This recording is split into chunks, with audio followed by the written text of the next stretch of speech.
Hello everybody, welcome back to the course. In today's lecture we're moving into a new section, and this section of the course is all about grammatical range and accuracy, the final band descriptor category. In the first lecture we're going to focus on simple sentences and common errors which are made, basically achieving accuracy and avoiding typical mistakes. So, constructing simple sentences first of all. Now, if you're taking this course, you should already know how to construct a simple sentence in English. It's certainly a requirement even if you're going for like a band 5. Basically, a simple sentence is made up of the most basic sentence elements: a subject and a verb, and then often a completed thought or an object, however you want to put it. The police, there's our subject. Catch, there's our verb, and criminals, there's our object. Teachers in some countries, there's our subject, are not, there's our verb, and paid very well, that's our completed thought. The government, there's our subject, should invest in, that's our verb or verb phrase, and the promotion of health education is our completed thought or object. As you can see, we are using other words as well as the standard typical pronoun, verb and object. We're using modal verbs, we're using prepositions, we're using articles, but these can all be part of a simple sentence. So let's focus on the common errors that are made in these types of sentences and in more complicated sentence types. Because although simple sentences may seem easy, I often see mistakes in their construction. The first of these types of mistakes we're going to focus on are subject-verb agreements. So I want you to have a look at these following sentences now and tell me what is wrong with each of them. Teachers and parents has to work together to find a solution. Everyone know education is of vital importance. The number of people who live abroad are rising all the time. So what is wrong with each of these sentences? You can see that the verb has not agreed with the subject, and we have corrected it so that the verb does agree with the subject. Teachers and parents have, because we're looking at a plural, have to work together.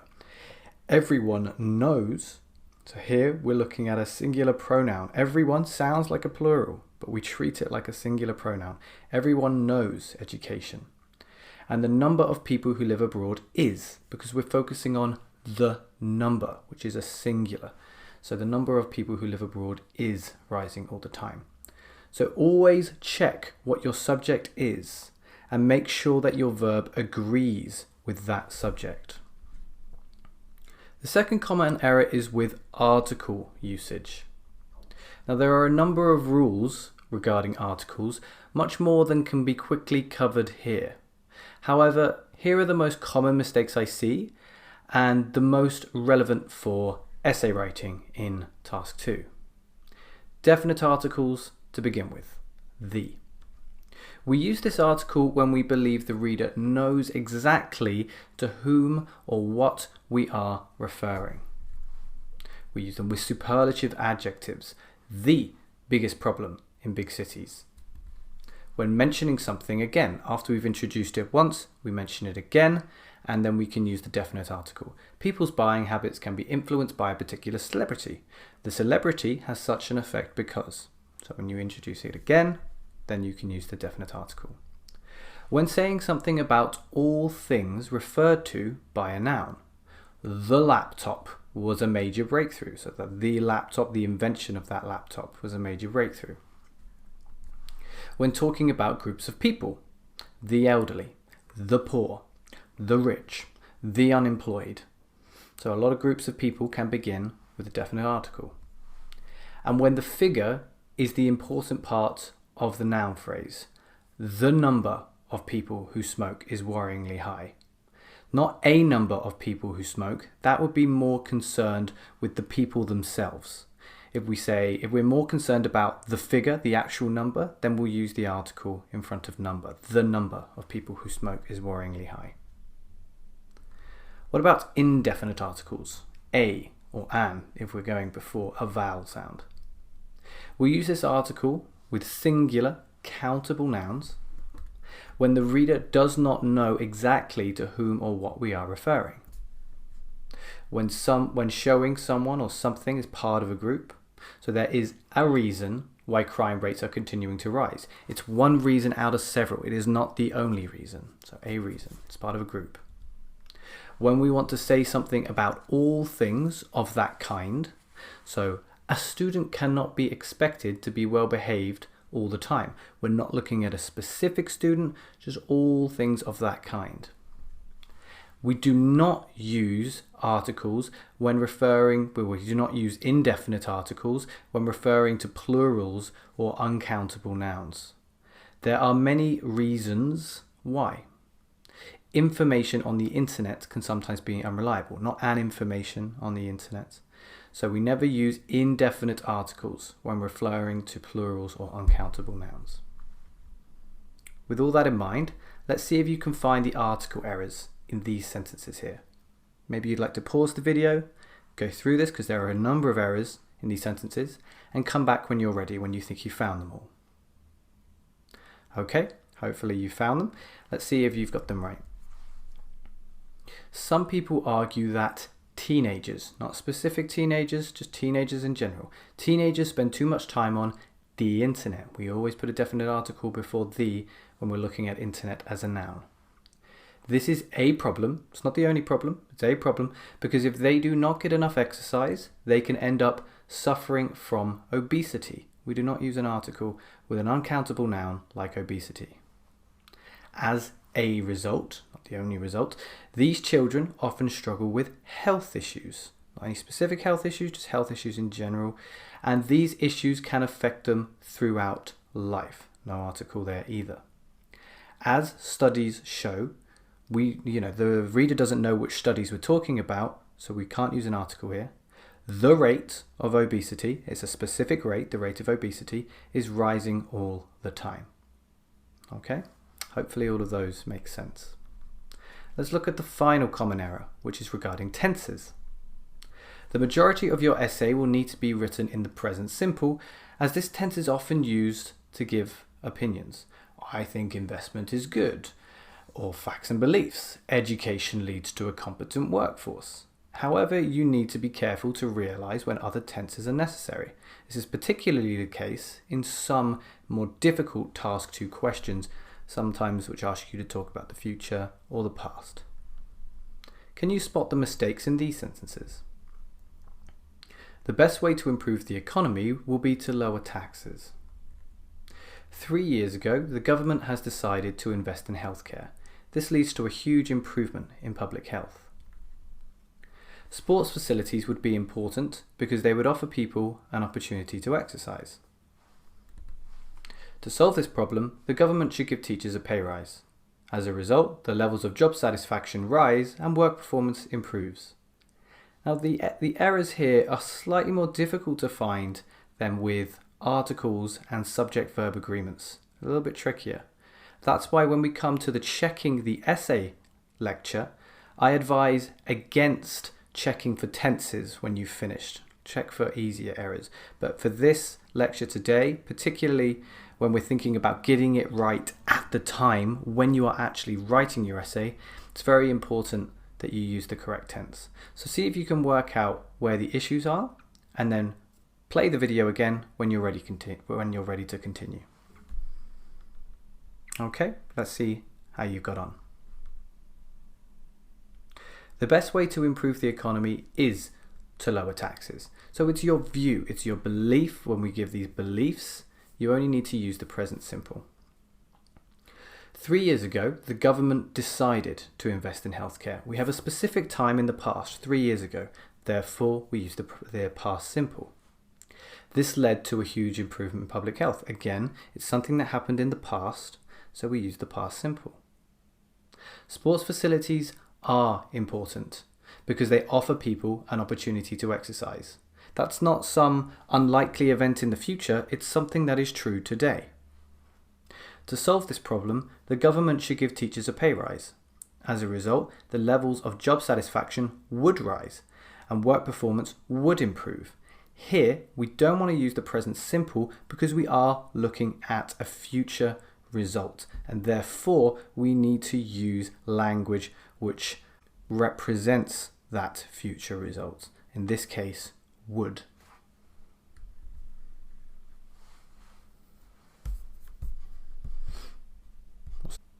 So that was a look at simple sentences and the three most common mistakes, which are subject-verb agreement, article usage, and tense usage. In the next lecture, we're going to look at how to accurately create a complex sentence. Hi everybody. In the last lecture, we looked at simple sentences and some common errors. In this lecture, we are going to the next step and we're thinking about complex sentences. So we're looking at how to use the type of sentences which will improve your score to a band 7 level and above. Without complex sentences, you're going to struggle to get that band 7. Why? Well, that's what we're going to look at first. We're going to think about the band descriptors again. Now, a variety of complex structures. You can see that above. This is an extract from the IELTS Task 2 Writing Band Descriptors under the criteria for grammatical range and accuracy. Band 6 says uses a mix of simple and complex sentence forms. Already, even at Band 6, you can see complexity is required. Band 7, though, uses a variety of complex structures. And if we look at Band 8, uses a wide range of structures. So quite simply, the greater your variety of grammatical complexity, the higher your score in the exam, at least as long as your accuracy is also high. Okay, so thinking about how to create a complex sentence, let's first of all think about dependent clauses. One of the best ways to improve your complexity of grammar is to use dependent clauses with independent clauses. This creates what is known as a complex sentence. But what are dependent clauses? I have a dog. This is one independent clause. The idea is complete. This is like the simple sentences we were looking at in the previous lecture. I have a dog and you have a cat. Here we have two independent clauses linked by a coordinating conjunction, which is and. Each idea would make sense alone. I have a dog, you have a cat. They both make sense, they're linked with and. Now here, you can see a sentence which is incomplete. Although I have a dog, now this is why it's called a dependent clause. It is dependent on another part of the sentence to make sense. The idea is incomplete, it requires the addition of another clause for it to be complete. Let's have a look at that. Although I have a dog, you have a cat. Now we have one dependent clause linked with an independent clause. Here the independent clause is you have a cat, and these clauses are linked by a subordinating conjunction. In this case, that conjunction is although. Now the idea is complete. Although I have a dog, you have a cat. Complex sentence. So the key word here, which turns this into a complex sentence, is although. And this is what we call, as I just mentioned, a subordinating conjunction. So subordinating conjunctions are key to creating complex sentences. So we're going to look at these here. To create a complex sentence, which is a sentence with at least one dependent clause, you need to use subordinating conjunctions. Now, there are many more of these conjunctions than you're about to see here, so I would recommend looking them up after this lecture so that you can get a little bit more knowledge on these. When is a subordinated conjunction? You can see that I've left part of the sentence out of this example. This just highlights the fact that the idea is incomplete. When teachers gave more discipline. There's clearly an incomplete idea here. We need more information for this to make sense. In order to keep children from eating unhealthy food, again, incomplete. Although people who live abroad face some difficulties, unless the government imposes a congestion charge. Even if the government invested in tourism, and before moving abroad. So you can see here that each one of these clauses is a dependent clause. It's dependent on another part of the sentence to make sense. That's what we're going to look at now. Now our sentences make sense. Grades improved when teachers gave more discipline. In order to keep children from eating unhealthy food, advertising should be more strongly regulated. And you can read the rest of these sentences in your own time if you'd like to pause the video. But what I want to focus on here is the ordering of the subordinating conjunctions. If you use a subordinating conjunction at the beginning of a sentence, like in order to, or although, or even if, as we've done here, then notice we will use a comma after that dependent clause and before we begin the independent clause. That's very important, and it's something we're going to return to when we think about punctuation in a later lecture. Now, combining conjunctions. If you want to shoot for even higher band scores, moving up to not just the 7s but above 7.5, 8, etc., then you can think about increasing the complexity of your sentence by combining subordinating and coordinating conjunctions. For example, in order to reduce crime rates, the government should provide greater funding for the police and punishments should be made stricter. In order to subordinating, coordinating, and. Unless emergency services are given more financial support, the number of fatalities will continue to rise, even if other measures are adopted. Here we've got two subordinating conjunctions. Fatty and sugary foods need to be taxed or regulated so that children are not tempted by these unhealthy options. You're beginning with a coordinating conjunction and moving to a subordinating conjunction. So as to protect children who may be influenced by the powers of peer pressure, the government must educate children about the danger of drugs and clamp down on drug abuse by minors.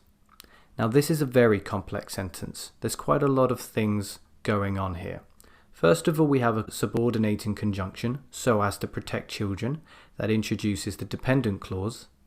This is followed by something we haven't really looked at yet, and that is a non-defining relative clause, which uses the relative pronoun who. Don't worry about that for now. It's something we're going to look at later. And then we have the independent clause, the government must educate children about the danger of drugs, which is connected to another clause by way of a coordinating conjunction and clamp down on drug abuse by minors. Okay, so a nice complex sentence here using a mixture of conjunctions. Now just to think about that purple text there, who, as I said, this is what's called a relative pronoun, and it is something we're going to focus on later in the course in lecture 26. So be prepared for that. It's just another way that we can improve the complexity of our grammar and therefore move ourselves up to a band 7 and above. But there's plenty of advice here on how you can do so with complex sentences. Just remember, subordinating conjunctions, dependent clauses linking to independent clauses. Okay, hopefully that gives you a little bit more confidence with complex sentences, and in the next lecture we're going to take a closer look at punctuation and some common mistakes there. Hi everybody, welcome back. In today's lecture we're going to focus on punctuation for the first time. So in this section we've been focusing purely on grammar, but grammatical range and accuracy, that IELTS band descriptor category, it does specifically mention punctuation as one of the important elements of achieving a band 7 and above score. It needs to be fairly accurate and effective punctuation. So in this lecture I'm going to be talking to you about some of the most common mistakes that are made with regards to punctuation, and hopefully by the end of this lecture you may recognize a couple of the things that you might be doing wrong with your punctuation, and you'll know how to correct those things. So let's get started. Again, that typical question, why is this important? Why is punctuation important? Well, punctuation is more important than you might realize. With punctuation, we can help the reader to understand how a particular sentence should be read, and we can also help to clarify meaning. Now, this is more important, as I said, than you might realize, because without punctuation, or if we use incorrect punctuation, serious problems can arise. Have a look at these three pictures to see what I mean. Compare those sentences. Let's eat grandpa versus let's eat grandpa. Of course, you want the second sentence there. You really don't want to be eating grandpa. So that comma before you mention someone's name, that's what that's for. I like cooking my family and my pets. I really hope not. In this case, we needed commas after cooking and my family, okay? Because we're writing a list. In that place, another two commas are essential. And in this case, apostrophe usage and spelling all wrong. Your dinner versus your dinner. One leaves you nourished, the other leaves you dead. So, as it says there, correct grammar and correct punctuation saves lives. So, 3 punctuation points that I want to talk about today. Firstly, commas, then apostrophes, then capital letters. So firstly, commas. Commas in English are notoriously difficult to use. I know a lot of people struggle with them. However, there are some rules which make comma usage simpler and easier to understand and apply. For essay writing, task 2 essays, the following 4 rules are going to be the most relevant to us. Use a comma after a dependent clause that starts a sentence. Let's have a look at what that looks like. To avoid overpopulation in cities, the countryside must be developed. So the dependent clause here is to avoid overpopulation in cities. By dependent clause, we just mean that to avoid overpopulation in cities cannot exist on its own. It's dependent on another part of the sentence. It cannot exist by itself. It wouldn't make sense. However, notice that if we swap the sentence around, then we no longer need the comma. The countryside must be developed to avoid overpopulation in cities. That way round, there would be no comma. So you use a comma after a dependent clause that starts a sentence. Use a comma before any coordinating conjunction that links to independent clauses. By coordinating conjunction, we're talking about words like and, but, because, yet, and things like that. So, the government must give doctors a higher salary, comma, and they must also provide quality facilities. So you can see the 2 independent clauses here. The government must give doctors a higher salary. That's an independent clause, can exist on its own. And they must also provide quality facilities. That's an independent clause. It can survive on its own. So if you're combining 2 independent clauses with a coordinating conjunction like and, make sure you use a comma before that coordinating conjunction. This is probably the least important rule. A lot of people miss this rule and it doesn't really affect the sentence, but it really can help to improve the fluency of your writing. Use commas to separate items in a list. This is probably the most common and easy to apply use of the comma. Teachers have to prepare classes, comma, mark homework, comma, and attend many meetings. Notice that there are 2 commas here rather than 1. We're going to talk about this in a moment. Let's have a look at the 4th use. Use a comma after introductory cohesive devices. So this is for expressions like, for example, to begin with, finally, as a consequence. Make sure that you do not use a comma after expressions like, there is no doubt that, or this is because. These do not need a comma. So to return to that third point, the final comma in the sentence with the list, teachers have to prepare classes, mark homework and attend many meetings, the final comma there is called an Oxford comma. It is an optional addition, but it can help to avoid confusion at times. So you don't have to have that second comma, but it can really, really help. So a lot of academics use it. It's up to you though. Let's move on from the commas and think about apostrophes. Now there are two main instances where apostrophes are commonly used. Possessives, such as Mary's pen, Mary owns the pen, it's Mary's pen, and contractions, Mary's here, Mary is here. So where we're contracting a subject and an auxiliary verb together to create one word. However, we must not use contractions in essay writing because it's very informal, so we will only focus on the former usage of apostrophes here, which is possessives. So how do we use apostrophes with possessives, and what are the common mistakes that people make? Well, for a singular noun, nice and easy, you just add an apostrophe plus s, and then you have formed the possessive. It is the government's responsibility. Government apostrophe s, nice and simple. For singular and plural nouns, which end in s, only use an apostrophe, not another s. So let's have a look at some examples. Employee happiness is the boss's responsibility.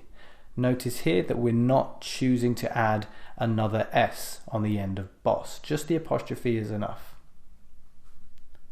And the behavior of children is their parents' responsibility. Same case here. No extra s. We already have the s, so it's just apostrophe, and then you move on to the noun.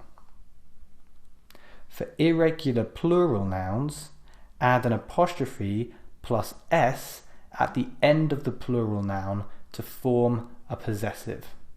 So what does that look like? Children's, so you've got an irregular plural noun here, child, not to childs, but to children. And so in this case, we do want the apostrophe plus s. Children's backgrounds determine their success, not children's apostrophe and no s backgrounds. Finally, do not use an apostrophe to pluralize a regular noun. We won't use apostrophes when we're trying to pluralize things, only when we're trying to create possessives. So the world contains many different culture apostrophe s? No. The world contains many different cultures, just an s, no apostrophe. Finally, let's talk about using capital letters. Again, another area where a lot of people make mistakes, but generally capital letters are always used at the beginning of a sentence and when referring to what are called proper nouns. For example, geographical places, names, institutions, etc. Now the latter of these usages, the proper nouns, tends to cause the most difficulty. Let's see what your ability is like here. Where would you place capital letters in these sentences? Welcome to Oxford University. Many people go to Oxford to see the university there. It is the government's responsibility. It is the responsibility of the UK government. Now before you answer this question, I really want you to think about whether each noun is a proper noun or if it's just a general noun. Okay, so have a go, see if you can work out where the capital letters go, and continue the video when you're ready. Hopefully you have something that looks like this. Of course, the beginning of the sentences always have capital letters, but notice the rest. Welcome to Oxford University. You can even hear it in the way that it's said. This is a proper noun. It's an actual place, it's an institution. Welcome to Oxford University, capitalizing both of those nouns there. Look at the second sentence. Many people go to Oxford, yes, Oxford, because it's a geographical place, to see the university there. The university is not capitalized because we are not talking about an institution. If we wanted to talk about it in terms of the institution, we'd need to give it its full name, which is Oxford University, and then we would capitalize that. Next sentence. It is the government's responsibility.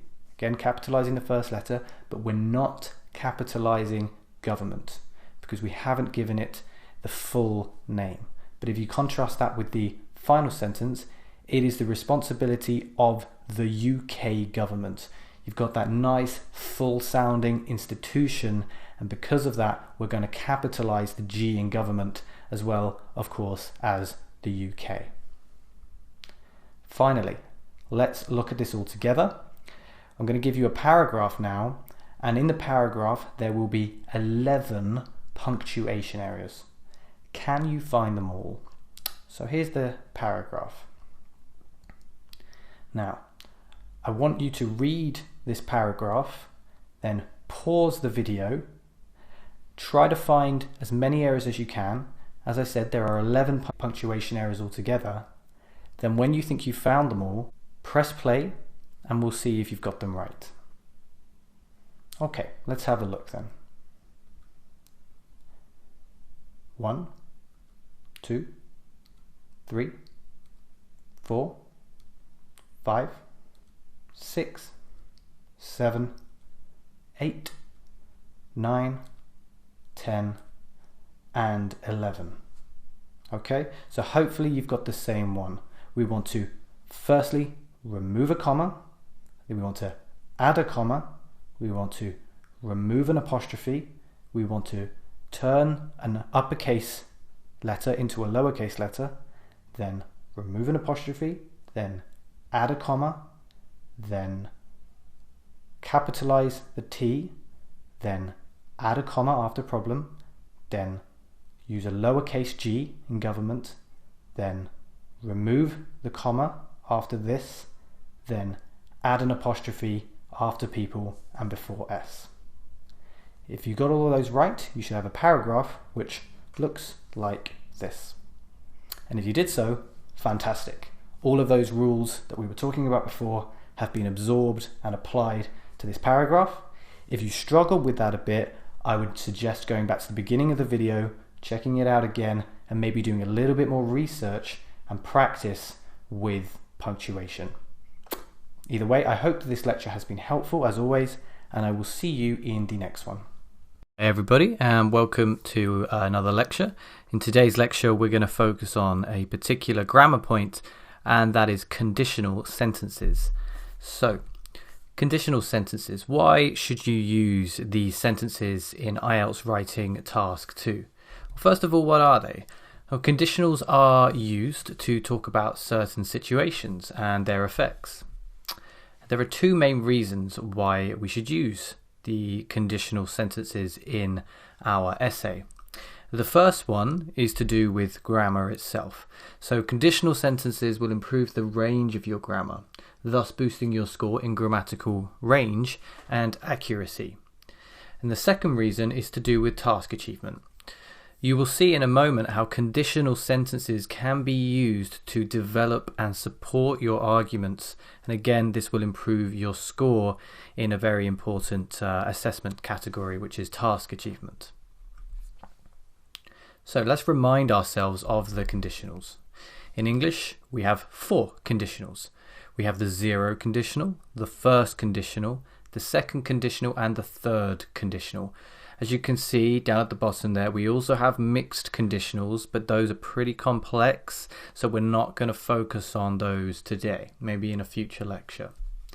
Let's remind ourselves of how each conditional is used and why each conditional is used.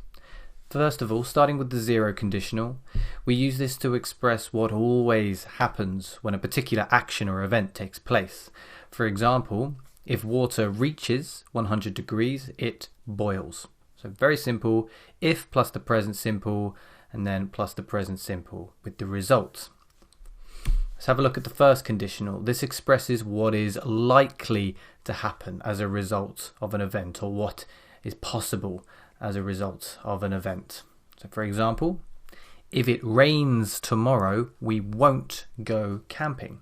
So here we've got the cause plus the present simple, if it rains tomorrow, and then the result with the will or the will not plus the infinitive. So we won't go camping. Although I'm using contractions here, won't instead of will not, it's important that you do not use contractions in the essay. So it will be will not rather than won't. Let's have a look at the second conditional. This is used to talk about the results of impossible, imaginary, or unlikely events in the present or future. So an example here, if I won the lottery, I would be rich. It's not very likely that I'm going to win the lottery. So here we are using the past simple one plus would or would not plus the infinitive. If I won the lottery, I would be rich. Finally, we can look at the third conditional, which is used to talk about imaginary results of situations in the past which didn't happen. So this is the conditional where we are looking at the past rather than the present or future. This one has the most complex grammar, as you're about to see.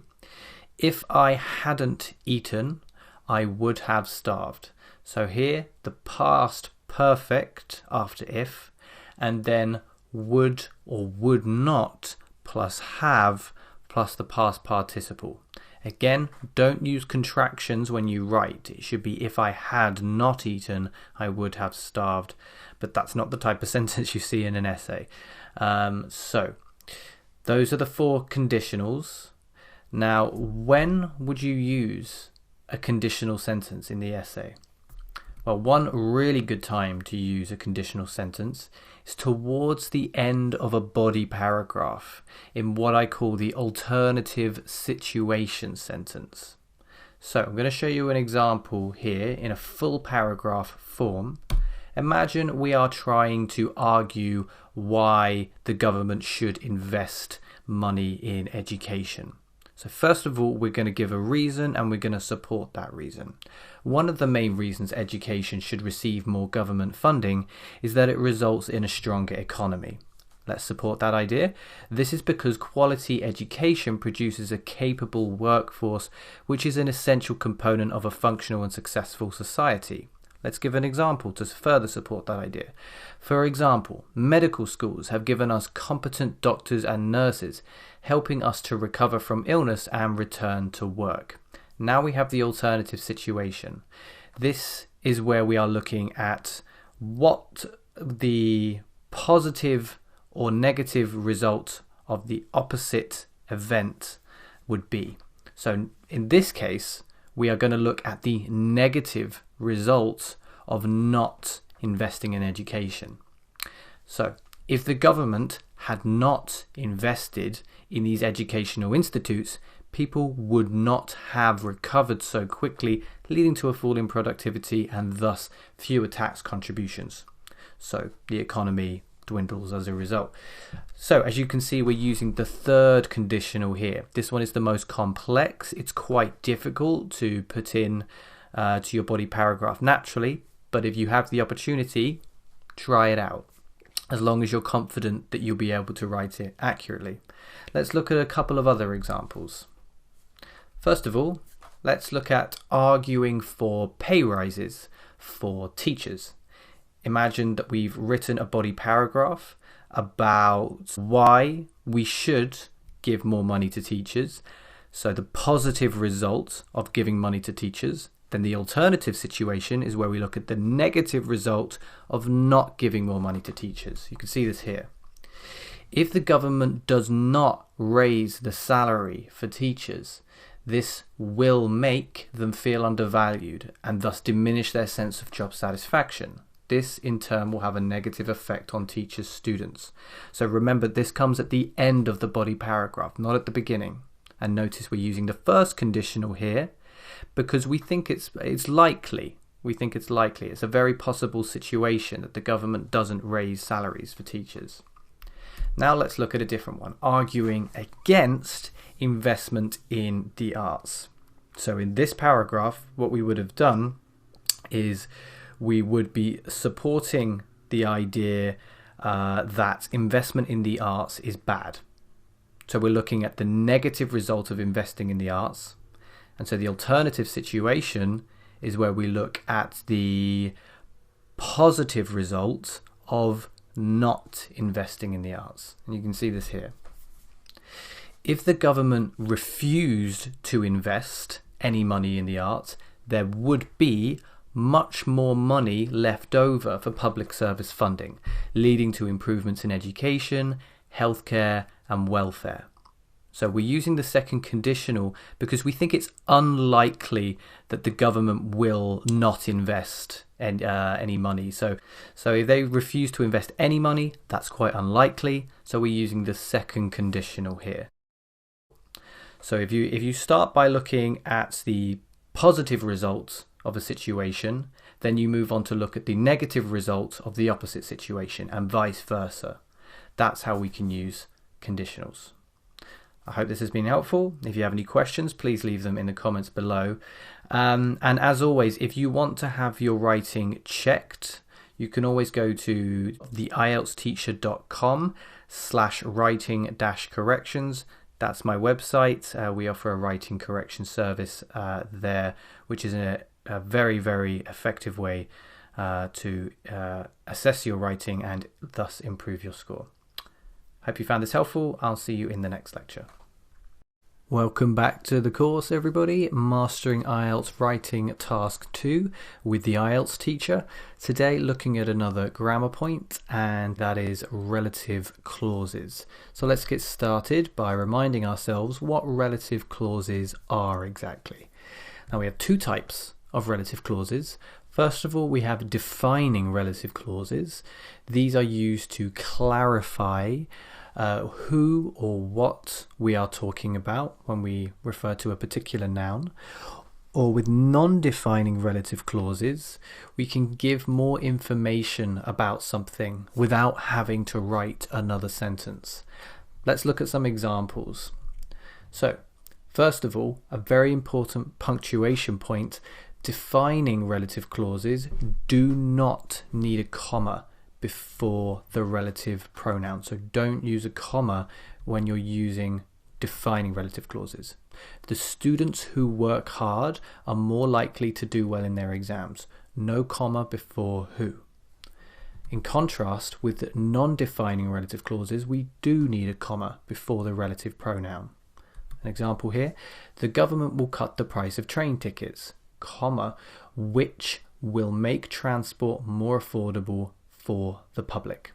So you can see the differences here between the sentences. The first sentence, the defining relative clause, we are clarifying what type of students we are talking about. Students who work hard.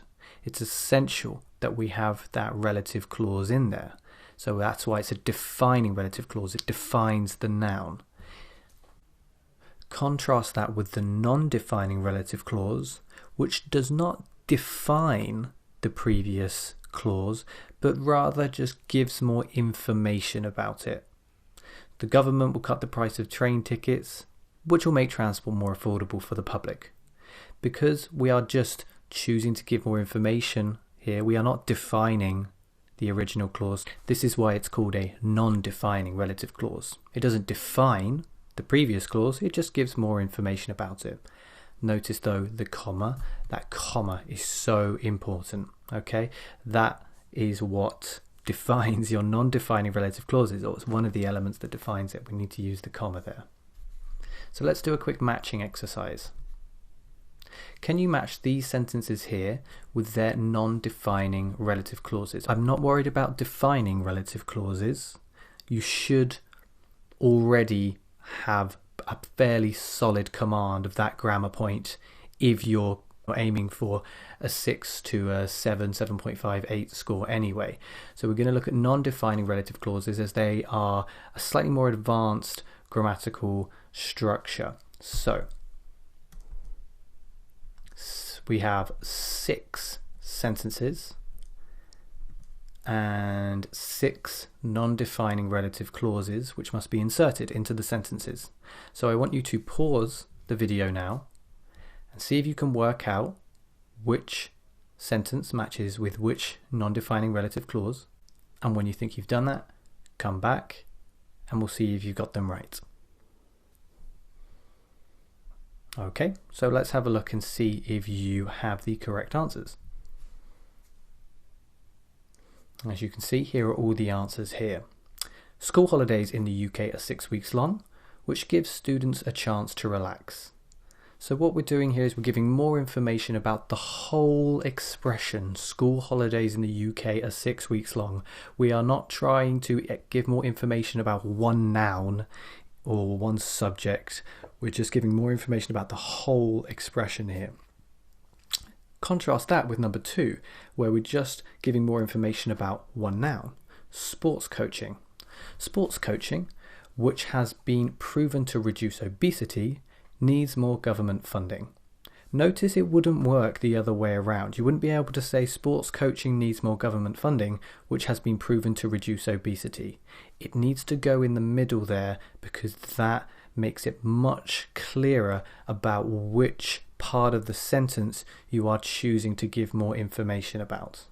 Okay, so really think about your sentence structure and your word order when you write these sentences. Skype language lessons are becoming more common, which may be due to their affordability. Slight plug for my website here, of course. So Skype language lessons are something that the IELTS teacher offers. They are becoming more common, perhaps due to the fact that they are quite affordable. No course book fees, no travel fees, visa applications, all that sort of stuff. But the important thing here, the non-defining relative clause, we are giving more information about the whole expression. Skype language lessons are becoming more common. Number 4, school uniforms, which must be worn in most British schools, can improve behaviour. Again, just choosing to give more information about school uniforms. The government is cutting unemployment benefits, which will make it harder for job searchers to make ends meet. If you haven't seen the expression make ends meet, it's just have enough money to survive, to pay the bills, that sort of thing. Mobile phone screens, which are becoming bigger and bigger, are a big drain on battery life. Same thing here, we are adding more information about mobile phone screens. We're not defining them, we're just giving more information about them. So, how would we use these relative clauses in the IELTS exam, particularly in writing task 2? Well, they're very useful when writing supporting sentences in body paragraphs. They can be used to give more information about an example or to further justify a supporting point. Let's look at some examples. First of all, the subsidisation of sports facilities, arguing for this. For example, swimming pools, which are available at most sports centres, give people the opportunity to work on their cardiovascular health. Here, maybe we're trying to support the argument that subsidising sports facilities will improve public health. So by arguing that swimming pools, which are part of sports facilities, as seen in the non-defining relative clause, can improve our cardiovascular health, we are then supporting that argument. What about an argument against something? Arguing against single-sex schools. This is because mixed schools offer realistic environments, which means that their students will find it easier to integrate into adult life. So this time we're taking a whole expression and we're giving more information about that whole expression. Maybe we were trying to support the argument that students from mixed schools have more success in working environments when they're older, perhaps. So those are just a couple of the ways that we can use these non-defining relative clauses to develop and justify our supporting points, thus boosting our score in task achievement, but also to expand our range of grammar, thus boosting our score in grammatical range and accuracy. You put those two together, 25% plus 25%, you've got 50% of your score. So a really, really good and actually really quick and relatively simple way to improve a major portion of your essay. I hope you found today's lecture useful. As always, if you want your writing checked by a professional, you can always go to the IELTS Teacher website and check out the writing correction service there. Thanks for listening, and I hope to see you in the next lecture. Hey everybody, welcome to the final lecture in this section on grammatical range and accuracy. After this lecture, you should have a solid understanding of what you need to do to score highly in grammatical range and accuracy. And in this final lecture, we're going to be looking at what to do when you reach the end of the essay, when you finish writing, and you should hopefully have a bit of time to check your work. What sort of things to check for, how to check for them, and so forth. So I often say that this is the fastest way to improve your score in task 2, because these mistakes can often be very quickly fixed and they can make a massive difference to the quality of your writing. So the importance of review time we'll look at first. Back in the lecture on timing, we looked at how long we should be spending on the essay and how long we should be spending on reviewing. Can you remember how long I suggested that we spend on reviewing and checking the work? It was 5 minutes. Seems like quite a long time, but that's because it's very important. The difference between a band 6 and a band 7, a lot of the time, are sentences like these. Now, the sentence you're about to see was actually written by one of my students during a writing correction, and this is what she wrote. However, each job have different characteristics, and the factors which people make feel content are also different.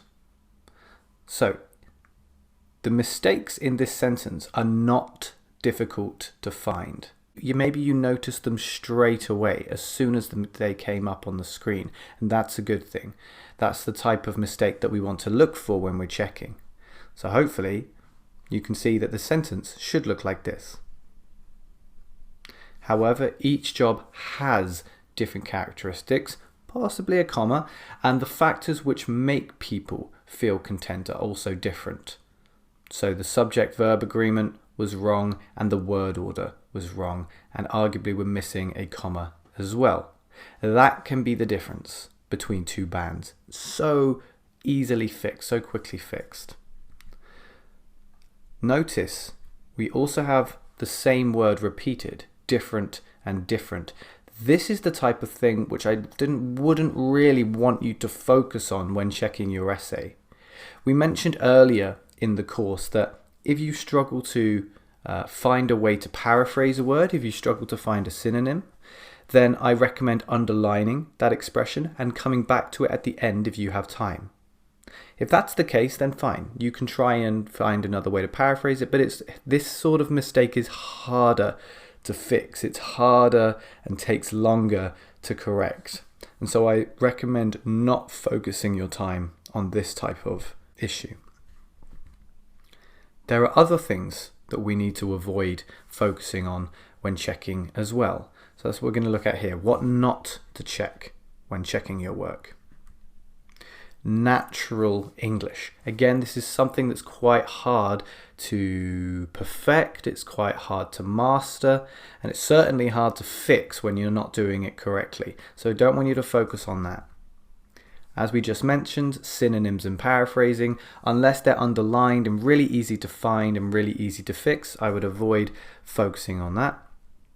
The structure of your response, it would take too long to change. How strong your arguments are, again, they would take too long to strengthen.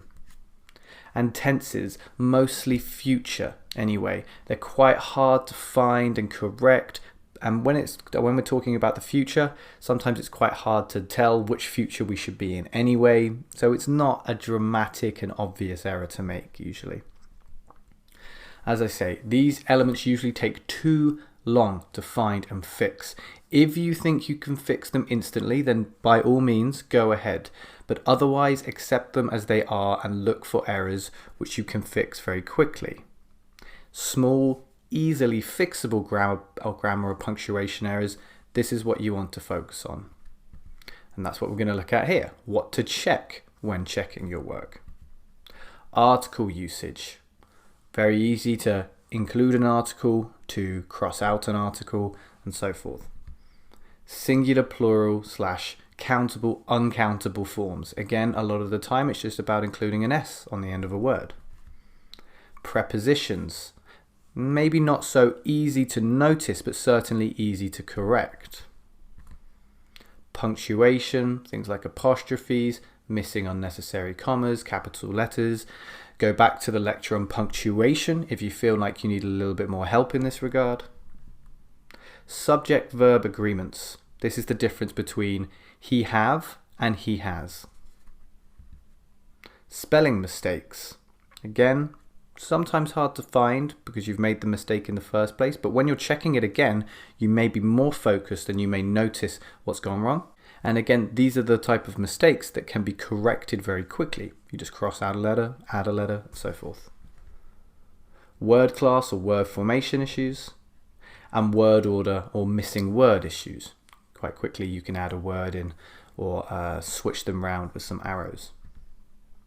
The above elements can usually be very quickly fixed, meaning you can fix many things in a short amount of time. This is much more likely to boost your score than dwelling on long and difficult to correct mistakes. So here we have an exercise where I want you to think about checking the paragraph to see if you can find all of the mistakes. Now, every mistake that I want you to focus on is of the type listed on the previous slide on what to check when checking. So here's the paragraph. So I want you to pause the video here, see if you can find all the mistakes, and come back when you're ready.